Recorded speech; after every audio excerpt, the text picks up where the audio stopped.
하나님 말씀 보겠습니다. 히브리서 11장 28절 한 절 말씀을 보겠습니다. 히브리서 11장 28절 우리 다 같이 함께 하나님의 말씀을 읽도록 하겠습니다. 믿음으로 유월절과 피 뿌리는 예식을 정하였으니 이는 장자를 멸하는 자로 그들을 건드리지 않게 하려 한 것이며. 아멘. 성경에 등장하는 인물들에 관해서 이야기를 듣는 것은 참으로 흥미롭지 않습니까? 그래서 우리가 하도 이제 그런 인물들에 대해서 많이 들어왔기 때문에 어떤 특별한 사건을 들으면 이제 누구인지가 떠올려집니다. 한번 테스트를 한번 해볼까요? 물맷돌로 골리앗을 이긴 사람은 다윗이죠. 사자굴하면 다니엘. 상품이 없는데도 이렇게 적극적으로 호응을 해주시다니. 꿈꾸는 자가 오는도다. 꿈 이야기하면 누구를 떠올립니까? 요셉을 떠올립니다. 이랬듯이 우리는 구약에 또 성경에 있는 인물들에 대해서 많은 이야기들을 잘 알고 있습니다. 그런데 그 이야기를 통해서 하나님께서 우리에게 나타내시고자 하는 그 의미가 무엇일까? 그것을 많이 놓치고 있는 것 같습니다. 분명히 아는 이야기인데 하나님께서 성경에 기록하게 하셔서 그 의미를 드러내는 일에는 우리가 많이 잘 알지를 못하는 그런 것을 발견하게 되어집니다. 오늘 본문에서도 모세에 관해서 계속해서 기록하고 있는데 모세, 그는 어떤 인물입니까? 모세하면 무엇이 떠올려집니까? 이스라엘 백성들을 애굽에서 이끌어낸 지도자. 그런데 오늘 본문 말씀에 보면 이 모세에 대해서 설명을 하면서 그 모세가 어떻게 애굽에서 백성들을 이끌어내고 어떤 그런 모세의 초점이 맞춰져 있는 것이 아니라 유월절과 피 뿌리는 예식을 정하였으며 라고 이야기를 하고 있습니다. 모세를 말하고 있으나 모세가 주인공이 아닌 것입니다. 모세를 말하고 있으나 하나님은 모세를 통해서 이 출애굽 사건을 통해서 우리에게 정말 나타내 보여주려고 하는 그 말씀이 있는 것입니다. 그래서 히브리서 5장 3절에 보면, 3장 5절에 보면 또한 모세는 장래에 말할 것을 증언하기 위하여 하나님의 온 집에서 종으로서 신실하였다라고 말합니다. 그러니까 모세의 생애, 모세를 통해서 하나님이 이루신 그 모든 일들은 다 무엇을 위한 것입니까? 모세 자신을 드러내기 위한 것도 아니고 장래에 말할 것을 증언하기 위한 것입니다. 모세를 통해서 장래에 나타낼 그 일을 드러내기 위해서 하나님은 모세를 사용하시고 그 내용을 성경에 기록하고 있는 것입니다. 그러므로 우리는 성경의 인물이나 성경을 통해서 볼 때에 그냥 그 내용에 머물러 있는 것이 아니라 그 내용을 통해서 하나님이 보여주려고 하는 것이 무엇인가? 그 길로 우리는 나아가야 합니다. 유월절과 피 뿌리는 예식을 정하였으니 그것은 무엇을 드러내기 위해서 모세를 통해서 행하게 하신 것일까요? 유월절, 피 뿌리는 예식, 그것은 장차 이 땅에 오신 예수 그리스도를 통해서 우리의 모든 죄를 대신 담당하시고 희생제물로 피 흘리심으로 하나님의 진노로부터 우리를 건져내실 그 그리스도를 보여주고 그 그리스도를 증언하기 위해서 이 사건을 기록하고 있는 것입니다. 그래서 우리는 이런 관점에서 다시 그날 밤에 어떤 일이 있었는지를 한번 살펴보았으면 좋겠습니다. 지금 이스라엘 백성들은 어떤 상태입니까? 어떤 상황입니까? 유월절이 있기 전 어떤 일이 벌어졌지요? 하나님께서 바로에게 9가지 재앙을 내렸습니다. 그런데도 불구하고 바로는 여전히 마음이 강팍해져서 하나님의 말씀에 순종하지 않고 하나님의 백성들을 내보내지 않습니다. 그런데 거기서 그치는 것이 아니라 이번에는 좀 문제가 심각합니다. 지금 이 모세를 통해서 이 일을 이루기 전에 바로는 모세에게 무엇이라고 위협을 합니까? 너는 나를 떠나가고 스스로 삼가 다시 내 얼굴을 보지 말라. 네가 내 얼굴을 보는 날에는 죽으리라. 그렇게 강력하게 위협하고 압박하고 있는 상황입니다. 그런데 그런 상황 가운데서 하나님 모세에게 명령을 주고 계시는데 어떤 명령이었습니까? 이스라엘 백성들을 애굽에서 이끌어내기 위해서 기가 막힌 전술을 말씀해주고 있는 것도 아닙니다. 그 방법을 명령하고 있는 것도 아닙니다. 전혀 상관이 없어 보일 것 같은 무엇입니까? 유월절 예식을 정하는 것을 명령하고 있습니다. 이 달을, 유월절을 지키는 그 달을 그들의 해에 있어서 첫 달로 삼고, 그리고 그 달 열흘에 각자가 어린 양을 간직하고 흠없는 1년 된 수컷된 양을 준비하고, 그리고 14일째가 되는 그날에 어린 양을 잡아서 그 피를 집 좌우 문설주와 임방에 바르고, 그리고 그 밤에 그 고기를 불에 태워서 먹도록 명령하고 있습니다. 그리고 허리에 띠를 띠고 발에 신을 신고 손에 지팡이를 잡고 그 피 먹으라. 이것이 바로 여호와의 유월절이다. 그렇게 말씀하고 있습니다. 여러분, 지금 이스라엘 백성들이 9번째 하나님의 재앙으로 인해서 애굽에서 지금 나가야 되는데 9번째 지금 좌절되어져 있는 상황입니다. 그런 지루한 싸움 가운데서 하나님이 그들에게 내신 방법은 유월절을 정하고 유월절을 지켜 행하라는 겁니다. 어린 양을 잡아서 그 피를 문설주에 바르라는 겁니다. 근데 그렇다고 해서 그것이 그들이 애굽에서 빠져나오는데 어떤 도움이 될까요? 하지만 하나님께서는 이스라엘 백성들을 애굽에서 이끌어내는 일을 유월절 어린 양의 피로 이끌어내심으로 말미암아 그것을 통해서 하나님이 장차 예수 그리스도로 말미암아 하나님의 백성들을 이끌어낼 그 일을 보여주고 있는 것입니다. 하나님의 백성을 죄에서 구속하시는 하나님의 방법, 하나님의 계획, 하나님의 지혜를 여기에 담아두고 있는 것입니다. 그래서 이 유월절 어린 양은 예수 그리스도를 탁월하게 나타내고 있습니다. 한번 보십시오. 유월절 희생제물은 어린 양이었습니다. 예수님께서 이 세상에 오셨을 때 세례 요한이 예수님을 향해서 외쳤던 외침이 무엇입니까? 보라, 세상 죄를 지고 가는 하나님의 어린 양이로다. 그리고 바울은 고린도전서 5장 7절에서 예수 그리스도에 대해서 어떻게 말씀하고 있습니까? 고린도전서 5장 7절에 보면 바로 유월절 어린 양, 유월절 양이 곧 그리스도이시다 라고 이야기를 하고 있습니다. 그리고 이 어린 양은 양떼 중에서 구별되어진 양입니다. 흠없고 1년 된 수컷 양이었습니다. 이 말은 그리스도의 어떤 모습을 보여주시는 것일까요? 인간의 몸을 입고 오셔서 우리와 같이 되신 예수 그리스도.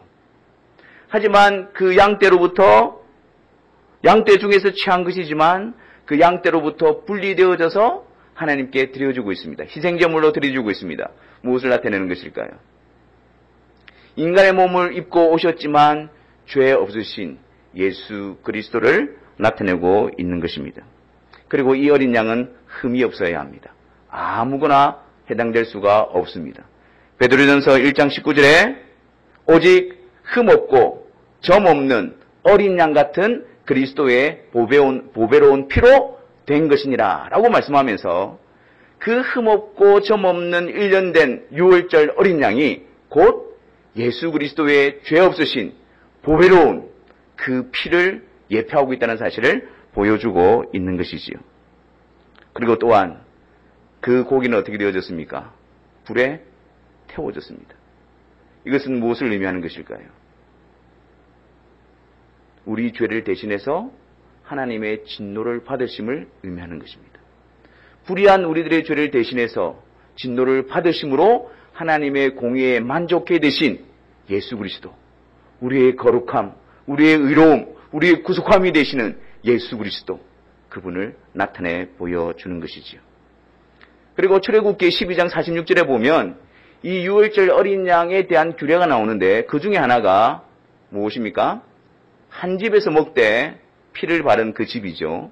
그 집에서 먹되 그 고기를 조금도 집 밖으로 내지 말고 뭘 하지 말라고요? 뼈도 꺾지 말지며. 근데 이것이 어디에 등장하게 되어집니까? 요한복음 19장 33절과 34절 말씀. 예수께 이르러서는 이미 죽으신 것을 보고 다리를 꺾지 아니하고. 그 당시에 십자가형으로 달려있던 예수는 빨리 죽지 않음으로 인하여 다리를 꺾어서 빨리 죽도록 그런 조치를 취했었습니다. 예수님 좌우편에 달린 강도들도 그렇게 죽음을 맞이했습니다. 근데 군인이 예수님께 이르렀을 때 예수님이 이미 운명하셨으므로 다리를 꺾지 않았던 것입니다. 근데 이것은 그냥 우연히 일어난 일이 아닙니다. 유월절 어린 양, 뼈를 꺾지 않으며 그것이 십자가에 달려있는 예수 그리스도가 유월절 어린 양으로 오신 분이심을 명확하게 드러내는 복된 증거가 되는 것입니다. 그리고 그 피를 바르고 그 고기를 그 집안에 있는 자들이 먹으라고 명령하고 있습니다. 무엇이 떠올려지십니까? 예수 그리스도와 연관해서 무엇이 떠올려지십니까? 피를 바르고 그 고기를 먹는 것, 성찬. 예수 그리스도의 살과 피로 거룩하게 되어지고 예수 그리스도 그분이 우리에게 참된 양식, 참된 음료가 되어져서 그리스도 안에서 생명으로 자라나게 하는 그 일을 이루시는 분이심을 우리에게 나타내 보여주는 것이죠. 유월절 어린 양, 그분을 통해서 정확하게 갈보리 십자가에 달려 계신 예수 그리스도, 그분을 보고 계십니까? 실제적으로 그 밤에 일어난 사건을 한번 보십시오. 출애굽기 11장 12절에 보면 내가 그 밤에 애굽 땅에 두루 다니며 사람이나 짐승을 막론하고 애굽 땅에 있는 모든 처음 난 것을 다 치고 애굽의 모든 신을 내가 심판하리라. 여러분, 이스라엘 백성들도 역시 하나님의 심판 아래 있는 자들이었습니다. 하지만 무엇 때문에 이스라엘 백성들은 그 심판으로부터 벗어나는 겁니까? 그 심판이 그들을 넘어가게 되어지는 것입니까? 13절 말씀입니다. 13절 말씀에 내가 애굽 땅을 칠 때에 그 피가 너희가 사는 집에 있어서 너희를 위하여 표적이 될지라. 내가 피를 볼 때에 너희를 넘어가리니 재앙이 너희에게 내려 멸하지 아니하리라. 무엇 때문입니까? 애굽인이냐 이스라엘이냐 그 차이가 아닙니다. 무엇 때문입니까? 그 피가 그 집에 발라있을 때에 내가 그 피를 보고 너희를 넘어가리라. 그 피 때문입니다. 그들의 어떠함 때문이 아닙니다. 그들의 무엇을 했느냐 때문이 아닙니다. 그들도 역시 하나님의 진노 아래 있는 죄인이지만 그 피가 발라져 있을 때에 그 피를 보고 내가 너를 넘어가리라. 그렇게 하고 있는 것입니다.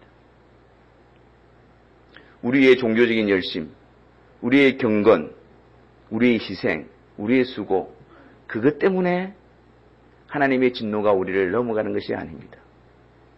우리의 헌신, 우리의 봉사, 우리의 수고, 우리의 땀 흘림, 그것 때문에 하나님의 진노가 넘어가는 것이 아닙니다. 오직 그 피를 보고 넘어가리라.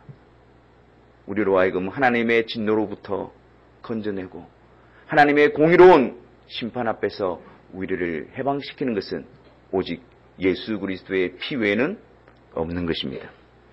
14절 말씀에 계속해서 보면 이 날을 기념하여 여호와의 절기를 삼아 영원한 규례로 대대로 지키라고 명령하고 있습니다.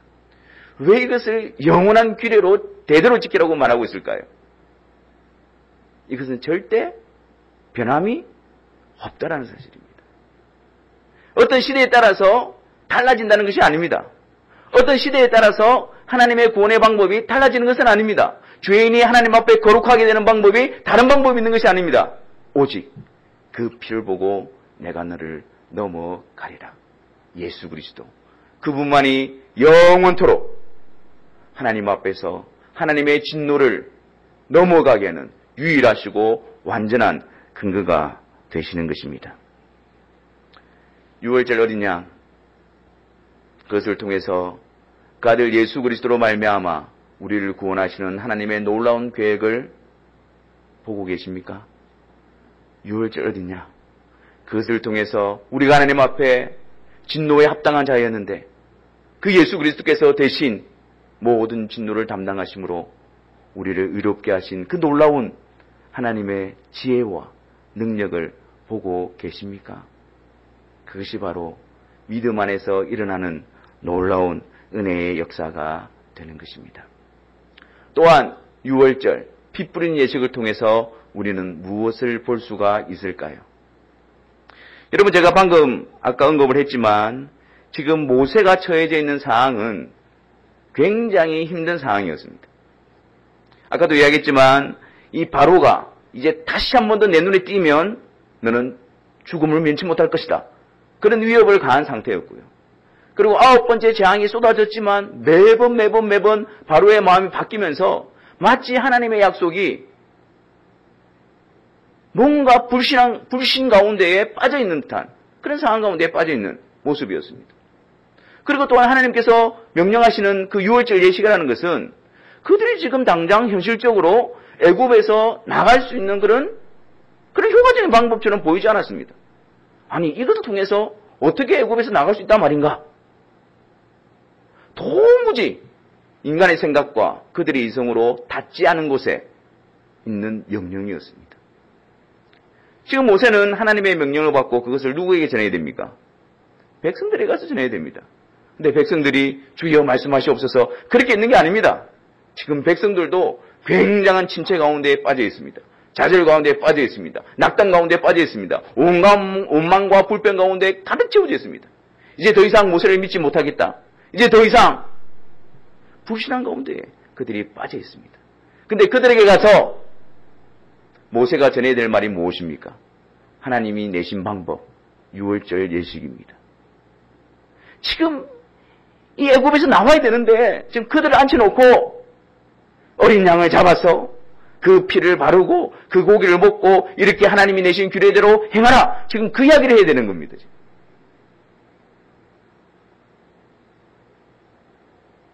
오늘 본문을 보십시오. 믿음으로 6월절과 피 뿌리는 예식을 정하였으니 모세가 이 하나님의 말씀 앞에 순종했던 것은 믿음으로. 자신의 생각과 판단에 맞아서가 아니라 자신의 이성에 맞아서가 아니라 하나님께서 내신 방법이기 때문에 하나님이 말씀하신 방법이기 때문에 하나님을 믿음으로 모세는 그런 상황 속에서도 끝까지 순종하고 나아갔던 것입니다. 다른 방법이 아니라 하나님이 내신 방법이요. 우리가 볼 때에 확실한 방법이 아니라 하나님이 내신 방법이요. 우리가 볼 때 현실적으로 상식적으로 효과적인 방법이 아니라 하나님이 명령하신 그 방법. 현실에서는 아무런 의미가 없어 보이는 그러하다 할지라도 하나님이 내신 그 방법, 그것을 붙들고 그들에게 가서 선포하고 있는 것입니다. 여러분, 하나님께서는 그 아들 예수 그리스도를 통해서 하나님의 백성들의 죄를 용서하시고 하나님의 자녀로 삼으시겠다고 하나님이 그 방법을 계획하시고 말씀하셨습니다. 근데 우리는 그 하나님의 방법 앞에서 어떤 반응을 보입니까? 아니, 예수님의 죽음이 나와 무슨 상관이 있습니까? 아니, 예수님이 죽으신다고 해서 피 흘리신다고 해서 어떻게 내 죄가 없어진단 말입니까? 상식적으로 생각해 보십시오. 합리적으로 생각해 보십시오. 이성적으로 생각해 보십시오. 그게 맞는 말입니까? 혹은 맞습니다. 예수님께서 나의 죄를 위해 죽으시고 예수님을 통해서 우리 죄를 용서해 주시는 건 맞습니다. 그런데 그것만으로는 부족하지 않을까요? 뭔가 좀 다른 게 필요하지 않을까요? 뭔가 우리의 행위가 좀 더해져야 되지 않을까요? 뭔가 우리의 열심이 좀 더해져야 되지 않을까요? 우리의 결단과 우리의 선택과 우리의 결단이 있어져야만 그것이 이루어지는 것이 아닐까요? 하나님이 내신 방법, 하나님이 말씀하신 그것만을 붙들고 그것만을 의지하고 그것만을 하는 것이 믿음의 사람으로서의 바른 모습인 것입니다. 우리가 정말 하나님이 내신 그 방법, 예수 그리스도, 그분만을 붙들고 그분만을 의지하고 그분께로 이끌림을 받고 있다면 그것이 성령의 역사입니다. 성부의 택하심을 그리스도로 말미암아 이루시는 성령의 분명한 역사인 것입니다. 우리 안에 그 놀라운 역사가 있다면 하나님 앞에 감사와 영광을 돌려주시기를 바랍니다. 우리의 본성상 하나님의 방법을 거부하고 그것을 받아들이지 않는 그런 완고함 가운데 있는 우리들 안에 하나님이 내신 방법 앞에 순종하고 굴복하고 의지하고 따르는 이 놀라운 역사, 이 바로 성령의 역사입니다. 성령으로 아니하고서는 누구든지 예수를 주시라 할 수 없느니라. 우리 완악한 마음 가운데, 불신앙으로 똘똘 뭉쳐있는 이 마음 가운데에 그리스도에 대한 믿음을 시작하게 하시고 그 믿음으로 그리스도께 나아가게 하신 그 하나님께 우리는 감사와 영광을 올려드려야 합니다. 마지막으로 이 6월절과 피 뿌리는 예식을 통해서 우리는 무엇을 보게 되어집니까? 6월절 행하는 예식을 한번 보십시오. 어린 양을 잡아서 그 피를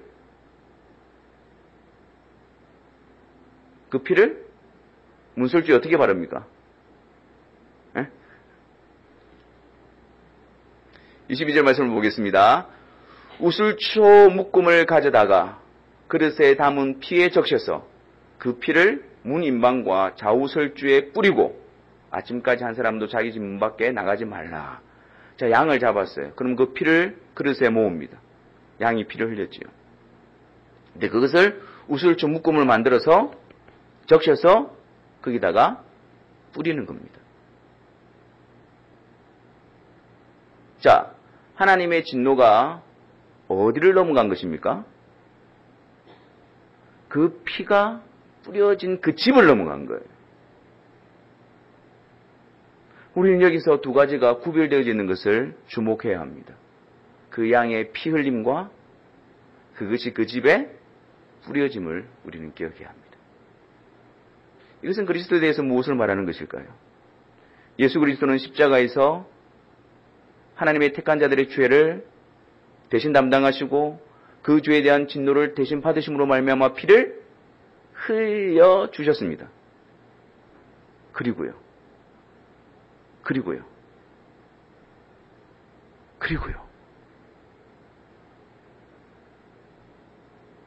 하나님께서 부르신 자들을 그리스도의 피로 뿌려주시고, 그럴 때에 그 그리스도가 흘리신 피의 공로가, 효력이 그들에게 베풀어지게 되어지는 것입니다.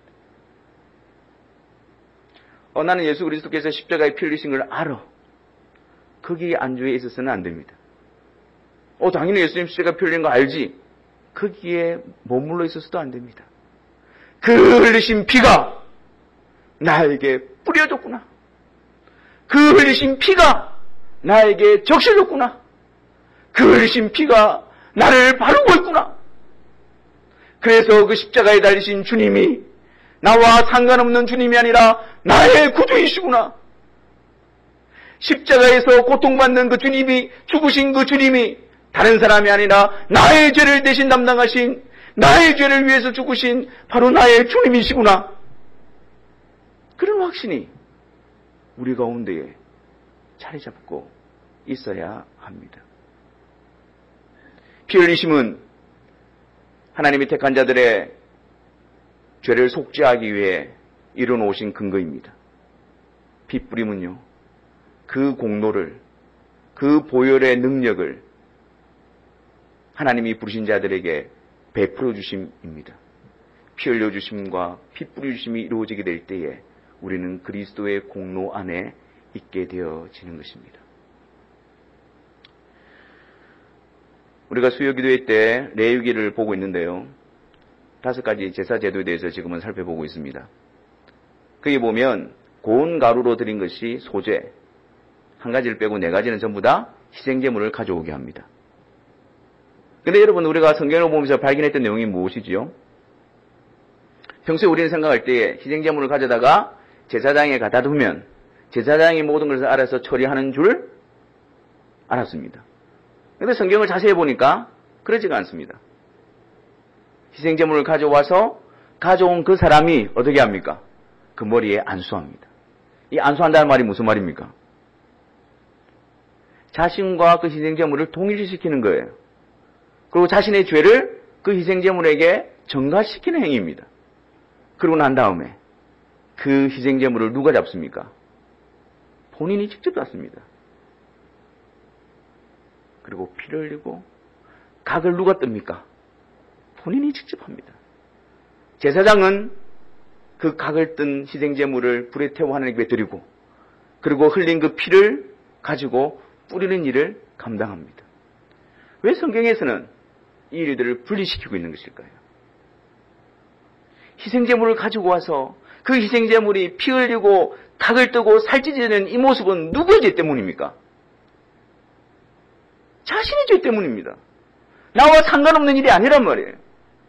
나의 죄 때문에 나의 죄가 그 희생제물에게 옮겨지고 내가 받아야 될 그 저주와 하나님의 진노를 이 희생제물이 피 흘리고 찢겨짐으로 말미암아 하나님의 진노를 받게 되어지고 그리고 제사장 내가 아니라 자격 없는 내가 아니라 하나님과 사람 사이에 유일하신 중보자이신 예수 그리스도 대제사장이신 예수 그리스도께서 그 피를 뿌리심으로 말미암아 그 속죄를 이루어 주시는 것입니다. 그렇기 때문에 예수 그리스도의 십자가를 바라볼 때에 나와 상관없는 사건으로 바라보아서는 안 됩니다. 정말 내가 성령으로 말미암아 그리스도의 피가 뿌려진 자라고 한다면 그 주님의 십자가를 볼 때마다 다른 사람의 죄악이 아니라 모든 사람의 죄악이 아니라 나의 죄악을 대신 담당하신 나의 구주 나를 대신하신 죽으신 희생제물 유월절 어린 양이신 예수 그리스도 그분을 바라보고 그분께로 나아가는 일이 우리 가운데에 일어나야 할 것입니다. 베드로전서 1장 2절을 한번 보십시오. 베드로전서 1장 2절 말씀에 곧 하나님 아버지의 미리 하심을 따라 성령이 거룩하게 하심으로 순종하고 예수 그리스도의 핏부림을 얻기 위하여 택하심을 받은 자들에게 편지하노니 하나님의 택하신 자들이 어디로 나아가게 되어집니까? 예수 그리스도의 핏부림을 얻기 위하여 그 자리로 나아가는 거예요. 그래서 하나님의 택하신 자들은 십자가에서 피를 흘리신 그 예수 그리스도뿐만 아니라 성령으로 말미암아 그리스도의 피를 우리에게 적셔 주시고 뿌려주시는 그 놀라운 보혈의 공로를 덧입는 자리까지 나아가게 되어집니다.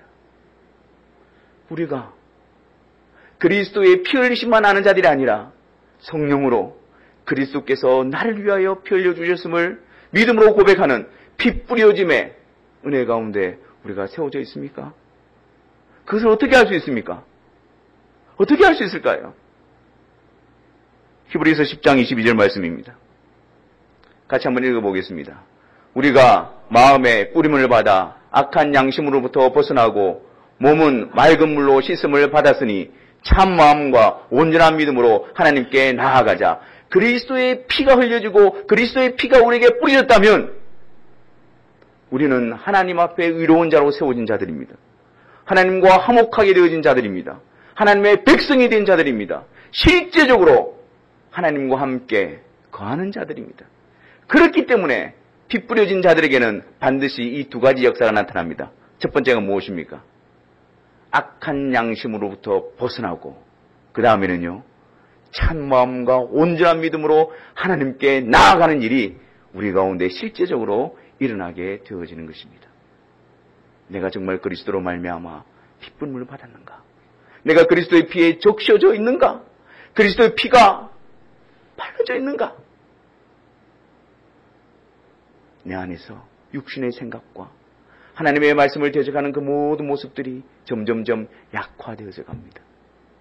이제는 그것이 견딜 수 없이 나에게 있어서 고통이 되어집니다. 내가 죄악을 품고 하나님의 말씀에 대항하는 그런 마음들을 품고 그런 계획을 가지고 그것을 행하고 있는 자기 자신의 모습이 나의 죄를 대신해서 피 흘리신 그 예수 그리스도 앞에서 애통이 여기고 안타깝고 가슴이 아프고 그래서 그 죄악을 토설하지 않고는 견딜 수 없어 하는 그런 마음으로 세워지게 되어집니다.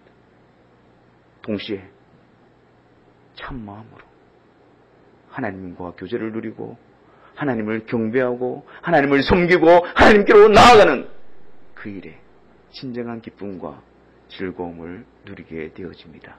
그래서 우리 안에 이전의 습관과 제약된 모습은 점점 약화되어지고 더욱더 하나님을 알아가고 더욱더 하나님을 사랑하고 더욱더 하나님을 경배하는 그 일에 기쁨과 자원함과 부지런함으로 채워지는 자들, 그 증거, 그것이 바로 우리가 그리스도의 피 안에 있다는 사실을 확증해 주는 성령의 열매인 것입니다.